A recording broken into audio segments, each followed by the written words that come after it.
Hello guys, কিতা খবর? আপনারা সব আছেন নিবালা? তো আমরা ঘরে থাকতে থাকতে বোর লাগ গেছে। তো আমার ছেলে কয় ঘুরাত যাইতো। তখন আমরা ঘুরাত বাড়িলাম। তখন ঘুরিয়ে উড়িয়ে আইসি শপিং করাত। তখন আমার ছেলে কইছে কাপড় কিনতো, খেলনা কিনতো। তো দেখি তার কিতা চয়েস লাগে। তো এইখানেও দেখি আর ছোট বাচ্চারা কাপড়, খুব সুন্দর সুন্দর কাপড় ভাল লাগে।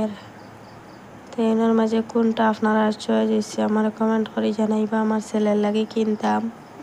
তো ছেলে আই গেছে এখানেও গাড়ি কিনতো। আর এখানেও খুব সুন্দর সুন্দর ফুল দেখতে খুব বেশি ভাল লাগে। তোর মাঝে একটা আমি কিনবো। তো আপনারা কোনটা ভাল লাগে কমেন্ট করে জানাইবা, তো ওটা কিনবো। তো এখন আমরা শপিং হয়ে গেছে, এখন আমরা বাড়ি গেছি, এখন ঘরে যাই মুগিয়া। এখন আমরা আই গেলাম এখানেও মোমো খাওয়াত। তো আপনারা কার মোমো খাওয়ার ইচ্ছা করে রাই যায়। তো এখন মোমো খাইলিছি, খাইয়া কই তোরা চাট খাইলাই, আই গেলাম চাট।